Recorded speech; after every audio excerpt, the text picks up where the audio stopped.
আসসালামু আলাইকুম। স্বাগতম জানাচ্ছি বিবিসি নিউজ আন্তর্জাতিক সংবাদে। শুরুতেই সংবাদ শিরোনাম, এরপর দেখবেন বিস্তারিত। আবারও বিধ্বস্ত ভারতের যুদ্ধবিমান তেজাস। ইউক্রেন যুদ্ধের 4 বছর পূর্তি, প্রভাব টের পাচ্ছে রাশিয়া। উত্তেজনার মধ্যেই আলোচনায় বসছে ইরান ও যুক্তরাষ্ট্র। ভারতীয় নাগরিকদের ইরান ত্যাগের পরামর্শ। দর্শক, এতক্ষণ শুনছিলেন সংবাদ শিরোনাম। এখন বিস্তারিত। আপনি যদি ইসরায়েলের ধ্বংস চান, মুসলিমদের পাশে থাকেন, তাহলে চ্যানেলটি লাইক দিয়ে সাবস্ক্রাইব করে পাশে থাকুন। আবারও বিধ্বস্ত ভারতের যুদ্ধবিমান তেজাস। ভারতের নিজস্ব প্রযুক্তিতে তৈরি তেজাস যুদ্ধবিমান আবারও দুর্ঘটনার শিকার হয়েছে। বিমান ঘাঁটিটি অবতরণের সময় ফাইটার জেটটি বিধ্বস্ত হয়ে মারাত্মকভাবে ক্ষতিগ্রস্ত হয়।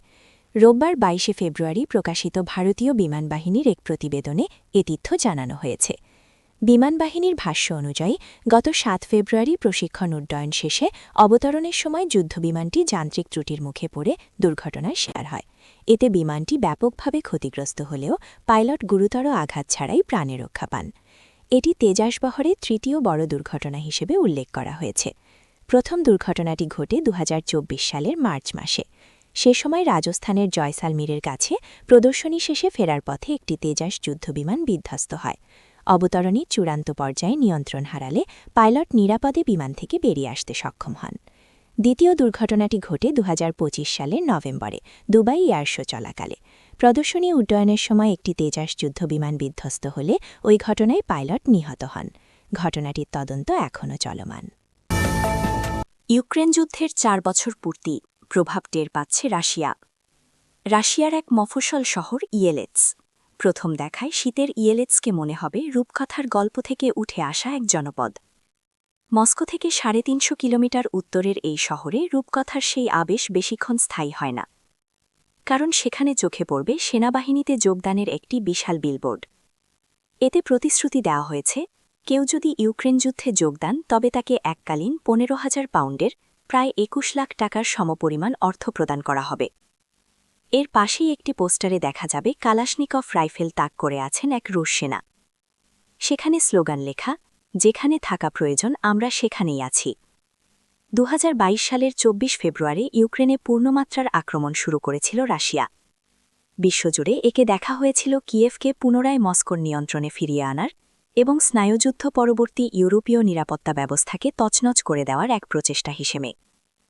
রাশিয়া ভেবেছিল এটি হবে একটি স্বল্পমেয়াদী এবং সফল সামরিক অভিযান। কিন্তু পরিকল্পনা অনুযায়ী কিছুই হয়নি। আজ ইউক্রেন যুদ্ধের 4 বছর পূর্তিতে এসেও যুদ্ধ এখনও অব্যাহত। উত্তেজনার মধ্যেই আলোচনায় বসছে ইরান ও যুক্তরাষ্ট্র। মার্কিন বিমানবাহী রণতরী ইউএসএস জেরাল্ড আর ফোর্ড জাহাজটির ডেকে সারিবদ্ধভাবে প্রস্তুত যুদ্ধবিমান। এ রণতরী চলমান ইরান উত্তেজনার পরিপ্রেক্ষিতে ভূমধ্যসাগরীয় অঞ্চলে কৌশলগত সামরিক উপস্থিতি জোরদারের অংশ হিসেবে গত রোববার গ্রিসের ক্রিট দ্বীপের সুদা উপসাগরে পৌঁছেছে। ছবি রয়টার্স। মধ্যপ্রাচ্যে যুক্তরাষ্ট্রের বিশাল সামরিক উপস্থিতির মধ্যেও আগামী বৃহস্পতিবার যুক্তরাষ্ট্রের প্রতিনিধিদের সঙ্গে আলোচনা শুরুর আশা করছে ইরান। এর মধ্য দিয়ে সংঘাত এড়াতে চাইছে দেশটি। গত রোববার যুক্তরাষ্ট্রের সিবিএস নিউজকে দেওয়া এক সাক্ষাৎকারে ইরানের পররাষ্ট্রমন্ত্রী আব্বাস আরাগচ্চি বলেন, তেহরানের পারমাণবিক কর্মসূচি নিয়ে আবার শুরু হতে যাওয়া আলোচনার আগে একটি সম্ভাব্য চুক্তির খসড়া তৈরি করা হচ্ছে।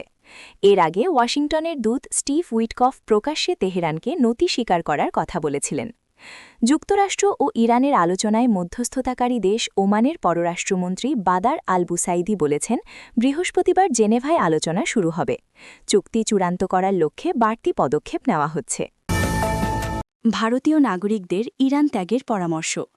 মার্কিন হামলার আশঙ্কায় ইরানে থাকা ভারতীয় নাগরিকদের সে দেশ ছাড়ার পরামর্শ দেওয়া হয়েছে। এই নির্দেশনাটি ইরানের বর্তমান সব ভারতীয় শিক্ষার্থী, তীর্থযাত্রী, ব্যবসায়ী ও পর্যটকদের ক্ষেত্রে প্রযোজ্য হবে। গত 14 জানুয়ারির নির্দেশনাটি আবার মনে করিয়ে দিয়ে বলা হয়েছে, ভারতীয় সব নাগরিক এবং ভারতীয় বংশোদ্ভূত ব্যক্তিরা যেন সর্বোচ্চ সতর্কতা অবলম্বন করেন। সতর্ক বার্তায় সেদেশে অবস্থানরত ভারতীয় নাবিকদের বাণিজ্যিক উড়োজাহাজ সহ উপলব্ধ যে কোনো যানবাহনের মাধ্যমে ইরান ত্যাগ করার পরামর্শ দেওয়া হয়েছে। ইরানে নিযুক্ত ভারতীয় দূতাবাসের সতর্কবার্তায় বিক্ষোভ বা সমাবেশের এলাকাগুলো এড়িয়ে চলতে বলা হয়েছে। তেহরানে ভারতীয় দূতাবাসের সঙ্গে যোগাযোগ রাখতে এবং স্থানীয় সংবাদমাধ্যমের ওপর নজর রাখতেও ভারতীয় নাগরিকদের প্রতি অনুরোধ করা হয়েছে। পাসপোর্ট, পরিচয়পত্র সহ প্রয়োজনীয় ভ্রমণ সংক্রান্ত কাগজপত্র সবসময় হাতের কাছে রাখতে বলা হয়েছে। গত জানুয়ারিতে সরকার বিরোধী আইনবিরোধী ব্যক্তিদের স্মরণে ৪০ দিনের শোকসভা পালনের পর গত শনিবার থেকে ইরানে নতুন করে বিক্ষোভ শুরু হয়েছে।